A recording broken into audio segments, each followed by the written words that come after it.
komunikácie s predstaviteľmi Európskej komisie. Informovať vás budú predseda vlády Slovenskej republiky Robert Fico a podpredsedníčka vlády a ministerka hospodárstva Denisa Saková. Pán predseda, nech sa páči.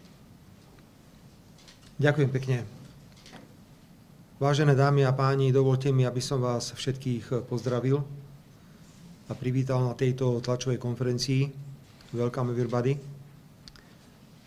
Dovolte mi, aby som spoločne s pani podpredsedníčkou vlády a ministerkou hospodárstva, pani Denisou Sakovou, poskytol nielen informácie o obsahu našeho rokovania s predstaviteľmi Európskej komisie, osobitne s pánom komisárom pre energetiku, ale ponúkol aj širší pohľad na tému, ktorá vznikla po rozhodnutí ukrajinského prezidenta pána Zelenského zastaviť tranzit akéhokoľvek plynu cez územie Ukrajiny. Dovolte mi, aby som uviedol niekoľko faktov, ktoré sú nespochybniteľné. Po tom, čo ukrajinská strana oznámila, že nie je pripravená predĺžiť dohodu s Gazpromom po 31. decembri 2024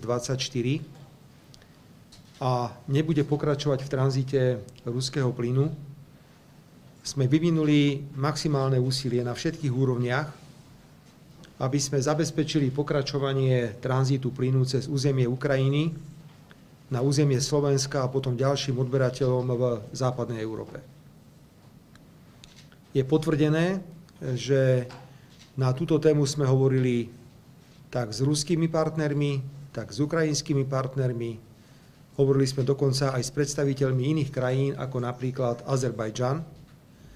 A na úrovni premiérov Slovenskej republiky a Ukrajiny bolo dohodnuté, že existujú možné technické riešenia, ktoré zabezpečia pokračovanie tranzitu plynu cez územie Ukrajiny ďalej na Slovensko. Veľmi sme na týchto modeloch technickej spolupráce pracovali a boli sme aj veľmi blízko k dohode. Pretože na jednej strane bol záujem ruskej strany, aj povedzme takých dodávateľov ako je Azerbajdžan. Po technickej stránke bola na mnohé možnosti pripravená aj ukrajinská strana. No a my na Slovensku samozrejme sme boli takisto na 100% pripravení, aby sme boli súčasťou tohto reťazca tranzitu plynu cez Ukrajinu. Veľmi nemilo nás prekvapilo oznámenie pána prezidenta Ukrajiny Zelenského, ktoré veľmi otvorene a prvýkrát formuloval na zasadnutí Európskej rady, kedy principiálne odmietol akýkoľvek tranzit plynu cez územie Ukrajiny.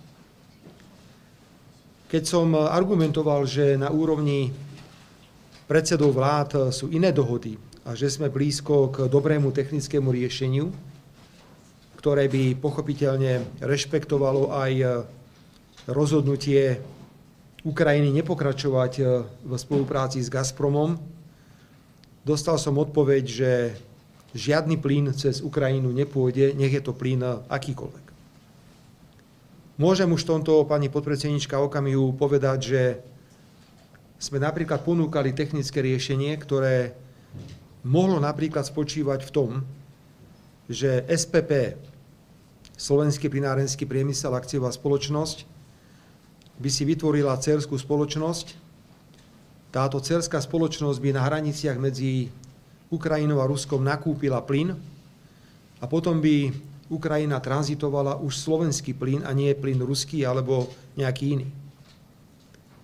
Boli pripravené modely spolupráce s Azerbajdžanom, kde mohlo dôjsť k tzv. Swapovej operácii medzi príslušnými spoločnosťami v Ruskej federácii v Azerbajdžane, čo by znamenalo, že aby Ukrajina tranzitovala plyn azerbajdžanský a nie plyn ruský.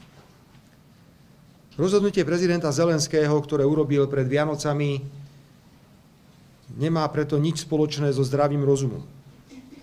Je to rozhodnutie, ktoré je výsostne politické a je to rozhodnutie, ktoré výrazne poškodzuje tak Slovenskú republiku, ale predovšetkým výrazne poškodzuje Európsku úniu.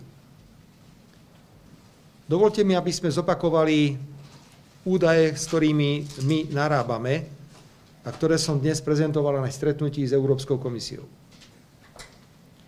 Slovensko nepochybne, potom ako prestal prúdiť plyn cez Ukrajinu, prichádza o tranzitné poplatky vo výške 500 miliónov eur. Niekto by mohol povedať, že to nie je veľký peniaz, ale Slovenská republika je malá krajina a naviac sme nútení konsolidovať verejné financie, preto 0,5 miliardy, aj keď táto 0,5 miliarda je rozdelená, pretože v prípade SPP došlo k privatizácii v minulosti a máme podiely 49% a 51%. Je to suma, ktorá je pre nás rozhodujúca a nemôžeme si dovoliť ju stratiť len preto, lebo pán prezident Zelenský bol politicky rozmarný. Jednoducho to nie je možné. Čo je však závažnejšie, experti z Čiech a zo Slovenska nám potvrdili, že uzatvorenie toku plynu z východu smerom na západ, napriek tomu, že tento objem nebol príliš veľký, bol 13,5 miliardy metrov kubických, bude mať obrovský vplyv na rast cien plynu a bude mať negatívny vplyv na konkurencieschopnosť Európskej únie. Dovolte mi, aby som bol konkrétnejší. Platí, že v prípade zastavenia toku plynu cez Ukrajinu by európske domácnosti, infraštruktúra a biznis mali za toto rozhodnutie pána Zelenského zaplatiť o 60 až 70 miliárd eur viac. Z tejto sumy 50 miliárd predstavuje plyn a plus 10 až 20 miliárd predstavujú náklady, ktoré sú spojené s výrobou elektrickej energie z plynu. Čiže už dnes, kedy Európska únia nie je konkurencieschopná, prichádza ďalší úder do konkurencieschopnosti a bude obrovský tlak na nárast plynu ako takého. Na naše slová došlo. Ak v novembri alebo na konci októbra sa na medzinárodnom trhu pohybovala cena 1 MWh plynu okolo 35 eur, tak dnes môžeme hovoriť, že tie ceny sú niekde medzi 40 až 51 eur za megawatt-hodinu. Toto bude mať katastrofálne dôsledky pre Európsku úniu. Katastrofálne. Chcel by som veľmi jasne povedať, že ako má Európska únia súťažiť s takými regiónmi, ako je Čína, s takými krajinami, ako sú Spojené štáty americké. Ak kvôli politickému rozmaru pána prezidenta Zelenského máme 1 MWh za 50 eur a Spojené štáty americké majú 1 MWh pod 10 eur. Jednoducho nemožné konkurovať, nemožné súťažiť.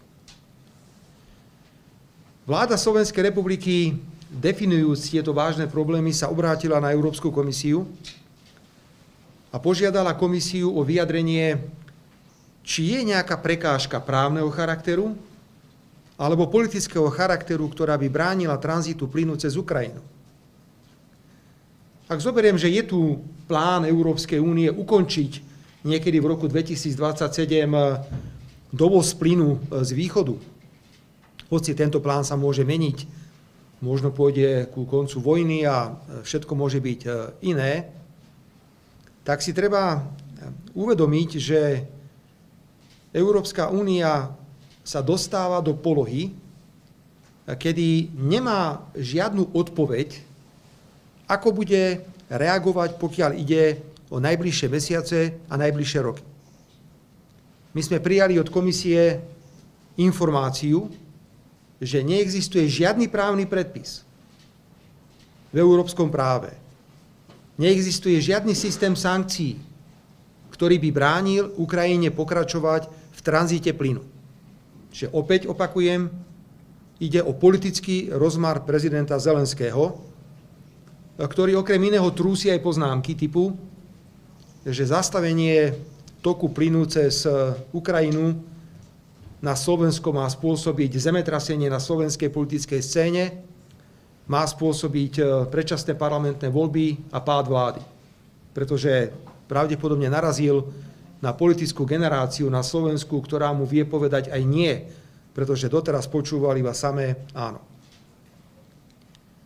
Vzhľadom na to, že došlo od 1. januára k zastaveniu tranzitu ukrajinského plynu, požiadali sme otvoreným listom Európsku komisiu, aby sme sa touto témou všetci spoločne vážne zaoberali.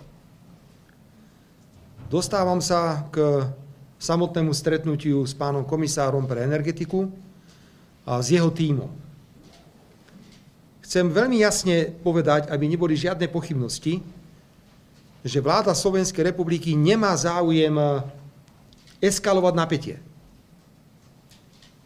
Druhým dýchom hovorím veľmi jasne. Ak sa tento problém nevyrieši, vláda Slovenskej republiky príjme v krátkom čase tvrdé recipročné opatrenia, o ktorých ešte budem o chvíľu hovoriť. Chcem poďakovať predstaviteľom Európskej komisie, chcem poďakovať pánovi komisárovi a jeho tímu za to, že preukázali jasný záujem sa touto témou zaoberať, lebo si uvedomujú, že máme sakra problém. Máme problém, ktorý sa nazýva nie 500 miliónov na tranzitných poplatkoch pre Slovensko, ale máme problém, ktorý sa nazýva ďalšie zníženie konkurencieschopnosti Európskej únie vo vzťahu k iným štátom, s ktorými súťažíme. A toto je problém. Všimnite si prosím, čo sa deje v nemeckej ekonomike, aký to bude mať dopad na krajiny, ktoré sú prirodzene napojené na nemeckú ekonomiku a Slovensko takouto krajinou nepochybne je. Veľmi vítam konštatovanie pána komisára, že neexistujú žiadne prekážky, ani právne, ani sankčné, ktoré by bránili tranzitu plynu cez územie Ukrajiny. Rovnako bolo potvrdené, že ukrajinská strana na úrovni povedzme predsedu vlády a jeho ľudí potvrdzuje, že tu boli technické rozhovory, ako ponúknuť inú alternatívu ako prevoz ruského plynu, že sú tu možnosti prevážať plyn, ktorý by bol vo vlastníctve Slovenskej republiky alebo niekoho iného. Európska komisia a komisár naznačil veľmi správne, že nemôžeme odignorovať túto tému, lebo si každý uvedomuje, že ignorovanie tejto témy bude znamenať zvyšovanie napätia nielen v celej Európskej únii, ale bude znamenať aj zvyšovanie napätia v bilaterálnych vzťahoch. Preto vítam postoj komisára, ktorý povedal, že je to téma mimoriadne dôležitá pre jeho úsek a dohodli sme sa, že okamžite vzniká skupina, nechcem teraz hovoriť o nejakej komisii, pretože poznáte Murphyho zákon, že keď nechcete niečo vyriešiť, tak zriadite komisiu. Budem radšej hovoriť o skupine ľudí, kde budú zainteresovaní ľudia z Európskej komisie, zo Slovenskej republiky, ale my samozrejme k tomu pridávame aj ľudí z Ukrajiny, pretože inak sa nebudeme vedieť na veciach dohodnúť. Garantom za Slovenskú republiku bude pani podpredsedníčka vlády a ministerka hospodárstva, ktorá sa aj zúčastní na prvých rokovaniach tejto pracovnej skupiny, aby sme videli, do akej miery je reálne ešte obnoviť tranzit plynu cez Ukrajinu, alebo nie je reálne. Ja teraz nemôžem vkladať do úst pána komisára žiadne slová, ale môžem povedať, že si nepochybne pán komisár uvedomuje obrovské dopady, ktoré toto rozhodnutie prezidenta Zelenského bude mať na konkurencieschopnosť Európskej únie ako takej.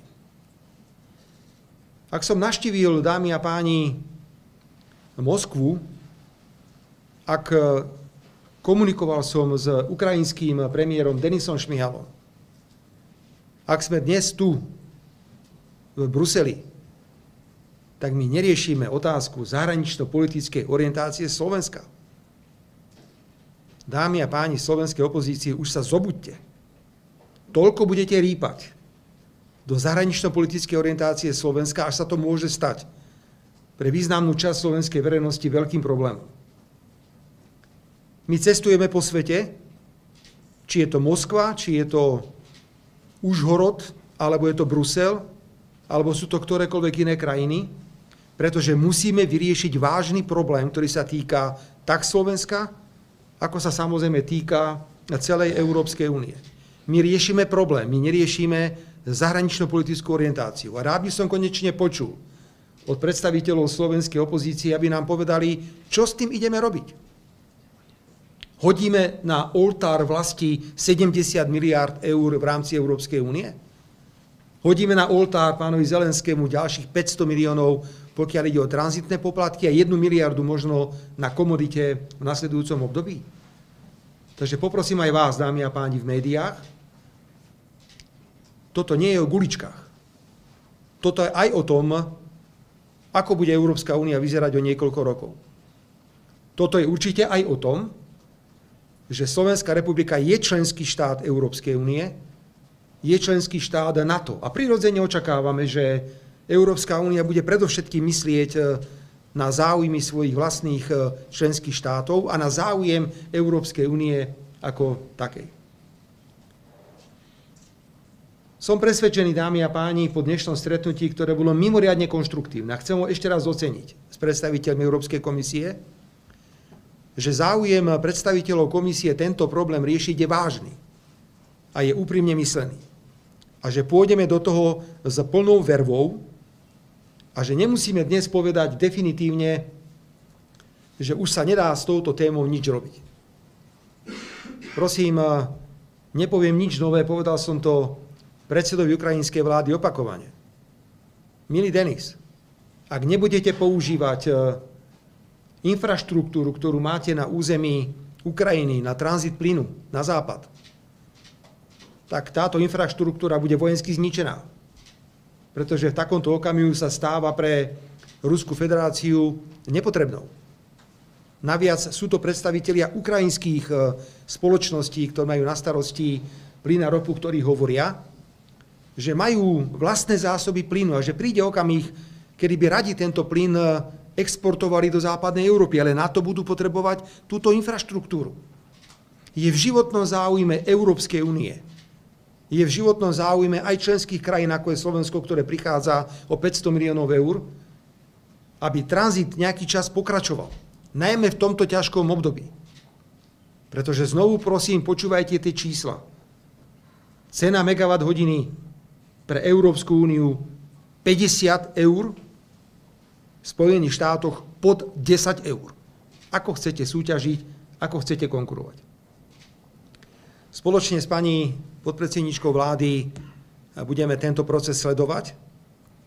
Chcem cez Brusel ubezpečiť občanov Slovenskej republiky, že pokiaľ ide o domácu spotrebu, my sme si domácu úlohu splnili. A chcem oceniť aj vedenie štátnej SPP, teda 100% spoločnosti, ktorú nazývame Matka, za to, že máme naplnené zásobníky, že dnes sa nemusíme obávať, keď došlo k zastaveniu toku plynu z východu, že by Slováci nemali čím kúriť, nemali na čom variť, alebo že by slovenskému priemyslu chýbal plyn. Odhad našej spotreby je medzi 4 až 5 miliardami metrov kubických. Je správne aj to, že sme spoločne pracovali na interkonektoroch a že sme prepojení, pokiaľ ide o možnosť dodávok plynu, ale len pre domácu spotrebu, tak s Poľskom, tak s Maďarskom, ako aj s Českou republikou a samozrejme s Rakúskom. Ale to je iba otázka domácej spotreby. Nás predovšetkým zaujímajú straty, ktoré sú nám spôsobované tým, že prestávame tranzitovať cez našu rúru plyn smerom na západ. Prosím, mala by vedieť aj slovenská a európska verejnosť, že tá rúra, ktorá ide cez Slovensko, má kapacitu takmer 100 miliárd metrov kubických plynu. Táto rúra má obrovskú hodnotu. A bol by som nerád, aby dopadla tak, ako dopadol Nord Stream, o ktorom sa všetci bojíme nahlas hovoriť. Všetci sme prijali myšlienku, že sa stretli traja opití ukrajinskí vojaci a dôstojníci a povedali si, že vyhodia do vzduchu Nord Stream. Vy dobre viete, že na takúto sabotážnu akciu tohto typu bolo treba mimoriadne profesionálne pripravených ľudí s mimoriadnou technikou a s vysokými finančnými nákladmi. Ale opäť len preto, lebo ide o Ukrajinu, sme všetci ticho. Slovenská republika bude všetko preto robiť, aby infraštruktúra, ktorú na Slovensku máme, tranzitná, bola v najbližších rokoch využívaná a preto budeme tlačiť na Európsku komisiu aj na ďalších, aby nás brali vážne. Dámy a páni, ak budeme vidieť, že tento proces v najbližších dňoch ide do neznáma, že ukrajinská strana bude naďalej hrať hru akéhosi politického rozmarného hráča, tak vám chcem teraz urobiť zoznam opatrení, ktoré máme k dispozícii, ktoré môžeme urobiť. Po návrate teraz do Bratislavy som zvolal koaličnú radu, na ktorej sa zúčastnia predsedovia koaličných strán. Budem ich informovať o obsahu rokovaní, samozrejme podstatne detailnejšie, ako som to urobil teraz tu pred vami. A teraz urobím list opatrení, ktoré môžeme prijať ako reciprocitu. Veľmi vás poprosím, ešte raz to zopakujem, hovorím o možnostiach, ktoré máme, ak budeme nútení k reciprocite pristúpiť. Ak nás bude ukrajinský prezident ďalej takto poškodzovať, ak bude ukrajinský prezident ďalej takto poškodzovať celú Európsku úniu, Slovenská republika ukáže, že je suverénnou krajinou. Toto je príležitosť ukázať, ako sa má správať suverénna krajina, ak nás niekto úmyselne poškodzuje. V tomto okamihu prezident Zelenský úmyselne poškodzuje Slovensko a Európsku úniu. Najviac na tomto profitujú Spojené štáty tým, že bude tlak na zvýšený dovoz skvapalneného plynu.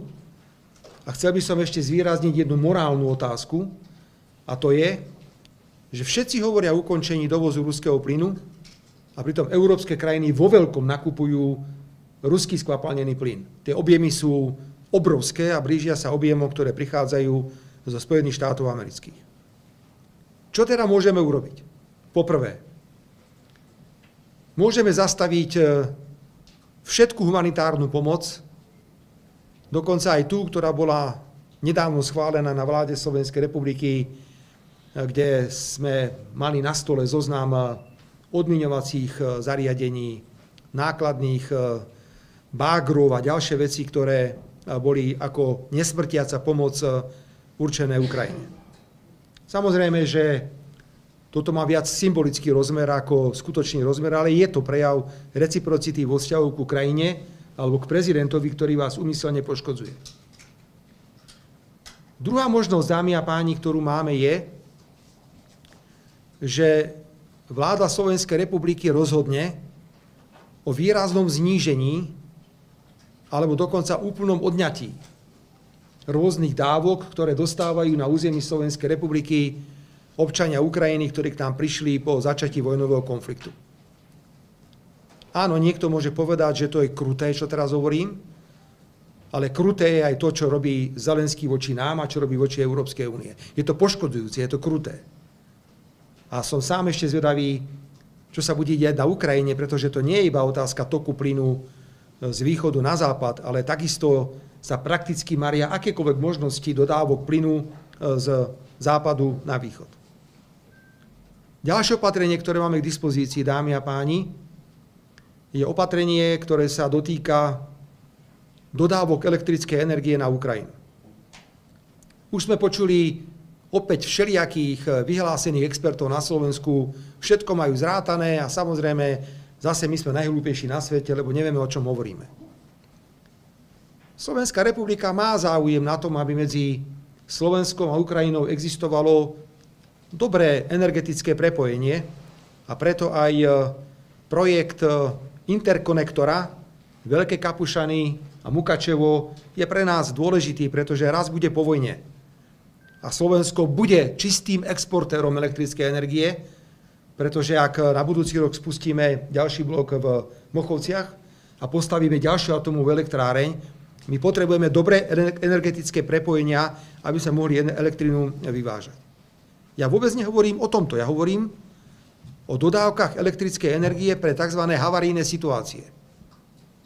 Slovensko, ak sa nemýlim, je asi jediné, ktoré je schopné do 30 minút dodať na Ukrajinu elektrickú energiu, v opačnom prípade im môže padnúť energetická sieť.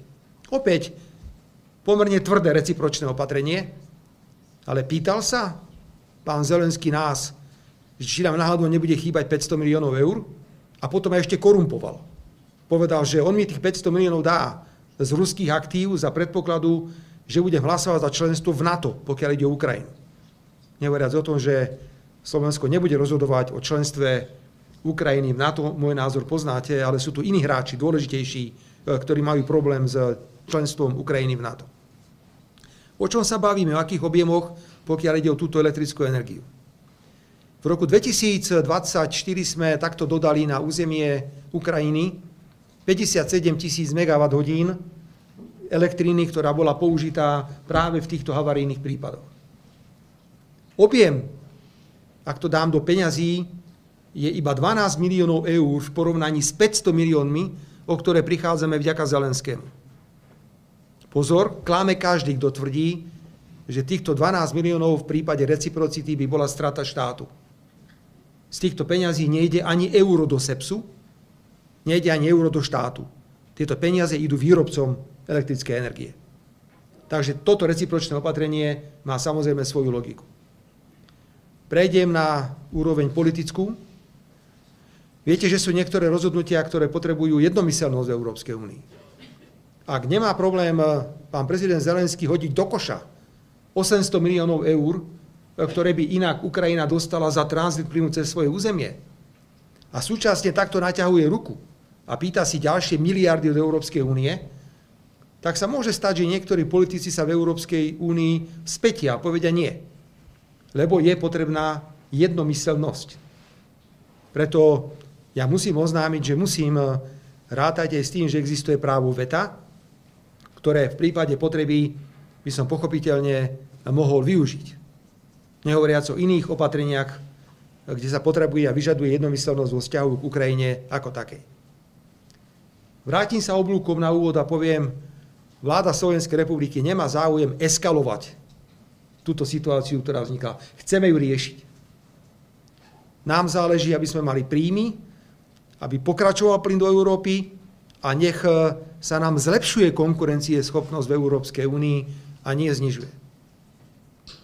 Nepoznám názory koaličných partnerov, ale jedna vec je istá, tam, kde nebude dohoda koaličných partnerov, pokiaľ ide o reciprocitu, ak bude musieť nastať, tak pravdepodobne ja potom ako predseda vlády využijem tie najsilnejšie politické nástroje, ktoré mám, a to je právo veta na zasadnutiach Európskej rady. Pokiaľ ide o SEPS, ktorý zabezpečuje dodávky elektriny, veľmi jasne hovorím, že SEPS je pod plnou kontrolou Ministerstva financií Slovenskej republiky, ktoré je pod plnou kontrolou ministra financií, ktorý je nominantom politickej strany, ktorej som predsedom.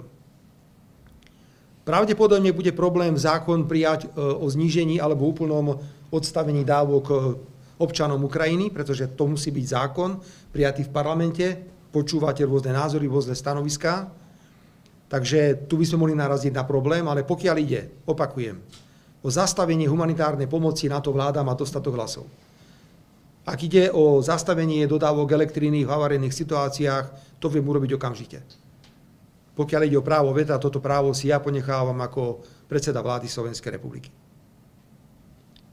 Zajtra ráno sa chystá na Slovensku veľká grilovačka. Nebudú ani stejky, ani kuracie stehná, ale bude výbor pre európske záležitosti a majú pocit naši priatelia z opozície, že si ma ugrilujú ako nejakého býka. Tak ich chcem teraz sklamať a ešte raz opakujem. Samozrejme, že zajtra prídem na ten výbor. Prestaňte, priatelia, na Slovensku tárať o zahranično-politickej orientácii Slovenska. Tá je jasná. Slovensko je členský štát Európskej únie a členský štát NATO. My sa však chceme v týchto organizáciách správať suverénne a nie ako sluhovia, ako sa správali vlády pána Matoviča, Hegera alebo pána Odora v rokoch 2020 až 2023. Veľmi jasne opakujem, že naša zahranično-politická orientácia je daná, ale súčasne chceme byť absolútne aktívni na všetky 4 svetové strany. A chceme sa držať zásady nezasahovať do vnútorných záležitostí inej krajiny.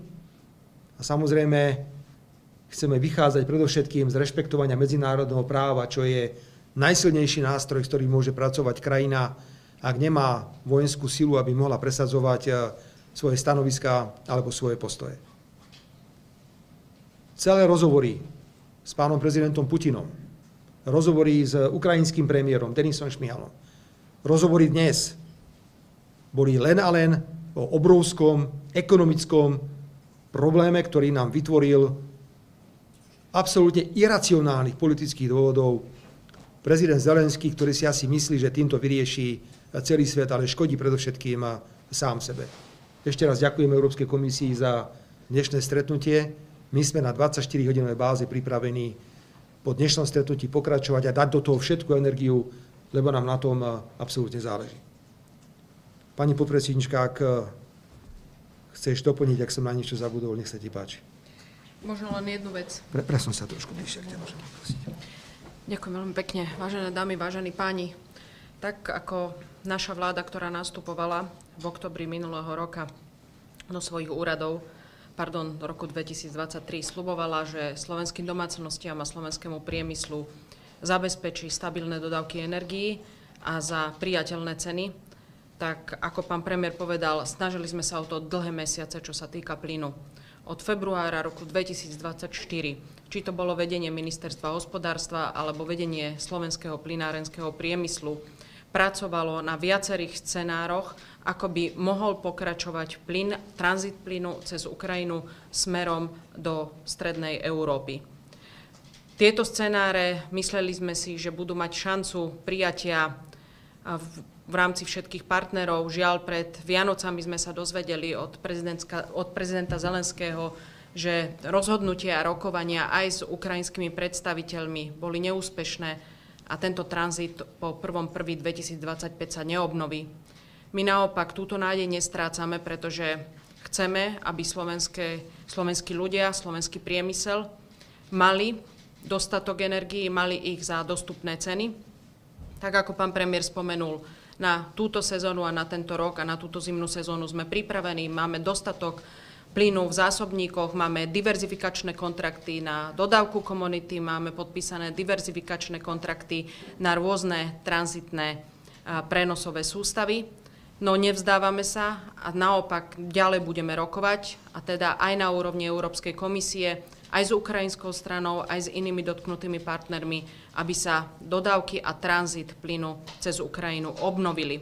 Obnovili sa nie len pre Slovenskú republiku, ale takisto aj pre potreby iných štátov Strednej Európy. Zaslali sme aj predsedníctvu Európskej komisie už v roku 2024 spoločnú deklaráciu najväčších spoločností z Maďarska, Slovenska, Rakúska a Talianska, že plyn, ktorý sa transportuje a tranzituje cez Ukrajinu, má pre tento región výnimočný význam. Ja chcem ubezpečiť aj pána komisára, aj celý jeho personál, alebo respektíve všetkých jeho spolupracovníkov, že za slovenskú stranu sme od pondelka budúceho týždňa pripravení sa stretnúť a diskutovať na každom jednom stretnutí. Budeme hľadať riešenie, ktoré je výhodné pre Ukrajinu, hlavne pre Slovensko, pre celý stredoeurópsky región. My si uvedomujeme naliehavosť tejto výzvy a jednoducho tie ceny plynu, ktoré sa objavili v posledných dňoch, jasne dokazujú to, že ak sa zastaví tranzit cez Ukrajinu, bude to mať dôsledky nie len pre stredoeurópsky región, ale pre celú Európu. Ďakujem veľmi pekne. Keďže sme boli vyčerpávajúci, pokiaľ ide o úvodné slovo, poprosím 3 otázky.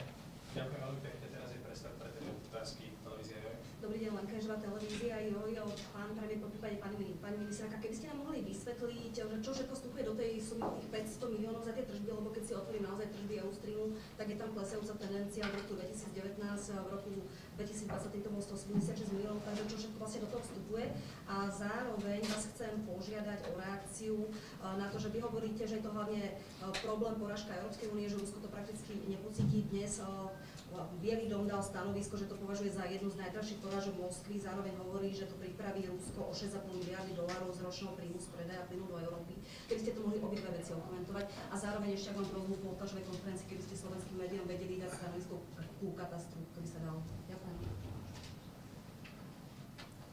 Zajtra ráno Bezpečnostná rada, takže k katastru sa budeme vyjadrovať zajtra. Ja som komunikoval so všetkými zainteresovanými Myslím si, že v priebehu dopoludnia dostali jasné pokyny, že majú komunikovať s verejnosťou a majú poskytnúť verejnosti potrebné správy. Ale ako vidíte, žiadna krajina sa nevie vyhnúť tomuto typu útokov, ku ktorým dochádza vo všetkých oblastiach spoločenského života. Náš odhad, pokiaľ ide o škody pre Ruskú federáciu, sú 2,5 miliardy eur. Ja nebudem komentovať Bielý dom, každý má samozrejme svoje vlastné predstavy a záujmy. Myslím, že to bol americký prezident, novozvolený pán Trump, ktorý povedal, že sa mu nepáči, ak Európska únia nakupuje v Spojených štátoch menej, ako Spojené štáty nakupujú v Európskej únii. A že za to chce, aby sa podstatne viacej plynu a ropy bralo zo Spojených štátov. Ak niekto vyhráva v tejto nezmyselnej plynovej kauze, ktorú vyrobil pán prezident Zelenský, tak sú to Spojené štáty americké, ktorým rapidne stúpa vývoz skvapalneného plynu. Nebudem sa o číslach hádať, ale či sú to 2 miliardy, alebo 5 miliard, alebo 6 miliard, to je z pohľadu ruskej ekonomiky a z pohľadu objemov zanedbateľná suma naviac, pani redaktorka. Treba si zobrať na zreteľ vyhlásenia čínskeho politického vedenia, pokiaľ ide o ekonomické ciele, na ktoré budú potrebovať ďalšie a ďalšie dodávky plynu, preto si myslíme, že strata pre Ruskú federáciu bude nulová, pretože tento objem plynu, ide o 13,5 miliard metrov kubických, vedia umiestniť bez akéhokoľvek problému a kdekoľvek. A potom ste mali otázku. Viete, my vždy, keď plánujeme, pani redaktorka, môžeme opäť viesť diskusiu. Bol by som nerád, keby zase tu vznikla téma, že však vlastne nič sa nedeje, lebo my vždy rátame pri zostavovaní štátneho rozpočtu so sumou okolo 250 až 300 miliónov pre štát. To znamená, vychádzajte z toho, že spoločnosť bola sprivatizovaná nie nami, bola sprivatizovaná v minulosti.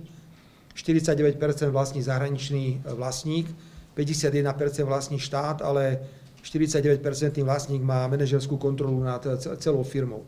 My vždy rátame s týmito sumami a plus minus sa naplňajú, ale nemá zmysel sa hádať, či to je o 10 miliónov viacej alebo menej. Slovensko prichádza o stovky miliónov eur. Zbytočne stovky miliónov eur a Európskej únii sa výrazne zhoršuje konkurencieschopnosť.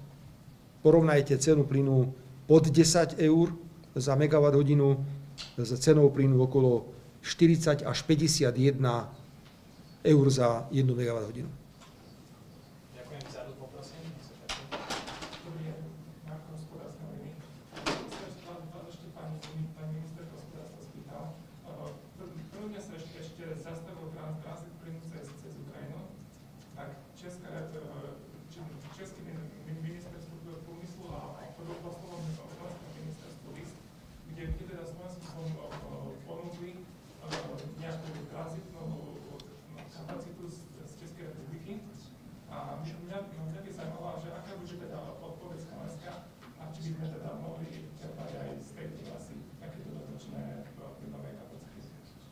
Ďakujem veľmi pekne za otázku, pán redaktor. Nie len, že ponúkli, ale ja som osobne s pánom českým ministrom prúmyslu telefonovala aj o tejto ponuke. Už som v mojom prvom vstupe hovorila, že Slovensko má diverzifikačné kontrakty na nákup komodity a zároveň má podpísané aj diverzifikačné kontrakty na rôzne tranzitné trasy. A jednou z tých tranzitných trás je presne aj potrubia, alebo respektíve rúra, ktorá vedie cez Českú republiku. Takže my prenosové kapacity s Českou republikou máme podpísané na ten objem, ktorý potrebujeme. Druhá vec, Česko má síce nejaké kapacity, ktoré môže ponúknuť, no však jeho vstup do týchto rúr je obmedzený dodávkou plynu z Nemecka, kde na tom bode nemecko-českom sú výrazne nižšie objemové kapacity. Ale ešte raz opakujem, s Českou republikou a respektíve my máme podpísaný kontrakt aj diverzifikačný na tranzit cez Českú republiku. My sme sa zabezpečili. Pán redaktor, prosím, robte rozdiel, pretože toto je hra, ktorú spoločne s opozíciou spúšťate. Tu nejde o domácu spotrebu. Domáca spotreba je zabezpečená a vláda prijala rozhodnutie, že urobí finančné operácie, ktoré zabezpečia, že cena plynu sa pre domácnosti v roku 2025 nebude zvyšovať. Ten objem je okolo 4,5 miliardy metrov kubických a máme interkonektory. Poľský nefunguje, lebo Jamal nejde. Ale máme maďarský, aby sme využívali južný tok plynu, máme Rakúsko, máme Českú republiku, lenže o chvíľku bude nedostatok plynu v celej Európe. A čo nám rieši otázka dovozu plynu zo západu, pokiaľ ide o tranzit? My máme plyn pre domácu spotrebu. Nemiešajme dve veci. My hovoríme o tom, že Slovensko má obrovskú tranzitnú infraštruktúru s kapacitou 100 miliárd metrov kubických, cez ktorú sa prevážal do 31.12.24 plyn smerom na západ. Bolo to len 13,5 miliardy metrov kubických. 3 miliardy zostávali na území Slovenska pre domácu spotrebu a ďalších 10,5 išlo ďalším zákazníkom. A z toho malo Slovensko a samozrejme spoluvlastník SPP 100 miliónové zisky. Toto je náš problém. Nás netrápi plyn. My plyn nakúpime hocikde. Len za aké ceny. Keď hovoríme o domácej spotrebe. My prichádzame o to, čo tvorilo niekedy základ slovenského hospodárstva, a to bol tranzit ropy a tranzit plynu ako takého. Čiže toto nie je problém. Ja by som ešte dodala, dokonca takýto obdobný list som dostala v posledných dňoch, hneď po Novom roku aj z bulharskej strany, od bulharského ministra na prepravnú kapacitu, ktorá vlastne ide cez Turkish Stream, Bulharsko, Srbsko do Maďarska. Takisto úzke hrdlo je Maďarsko, ktoré tú kapacitu má obmedzenú. A na druhej strane, chcela som to dodať a presne pán premiér to naznačil, takisto keď tranzit cez Slovensko bude fungovať, ja obvolám všetkých ministrov v strednej Európe, aj v západnej Európe a chcem im ponúkať túto kapacitu infraštruktúry, ktorá je vybudovaná, ktorá ide cez Slovensko, ktorá je napojená na Ukrajinu, aby slovenské hospodárstvo a slovenské verejné financie mali dostatok príjmu. A táto infraštruktúra dokonca ešte je aj chránená záväzkom, ktorý sme prijali na Bezpečnostnej rade, aby táto infraštruktúra nebola poškodená. Ďakujem pekne. Last question.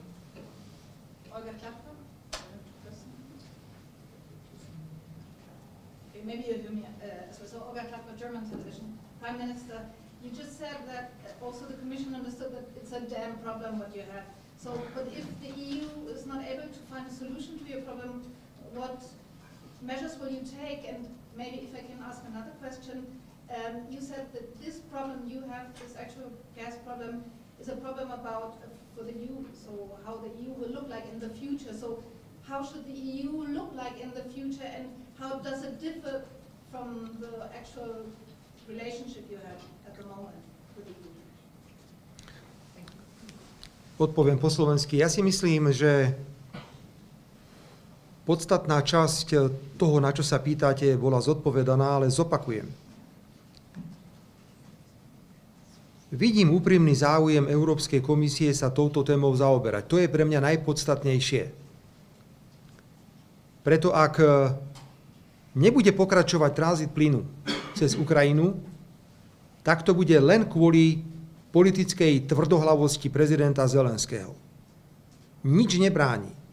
Ani medzinárodné právo a nie sú žiadne sankcie, ktoré by bránili tranzitu plynu cez Ukrajinu. Takže ak sa nepodarí Európskej komisii pomôcť nielen nám, ale celej Európskej únii, my jej v tom budeme maximálne pomáhať, tak jediný na vine môže byť ukrajinský prezident Zelenský.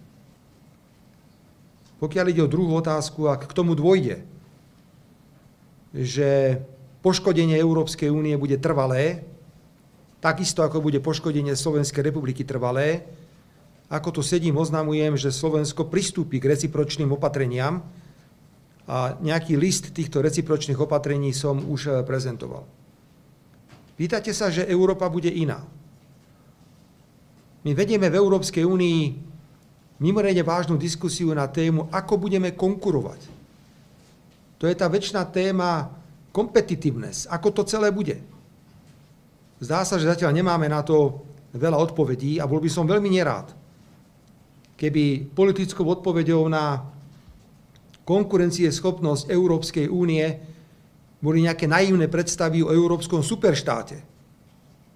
Začínajú sa takéto predstavy objavovať. Všetko bude spoločné.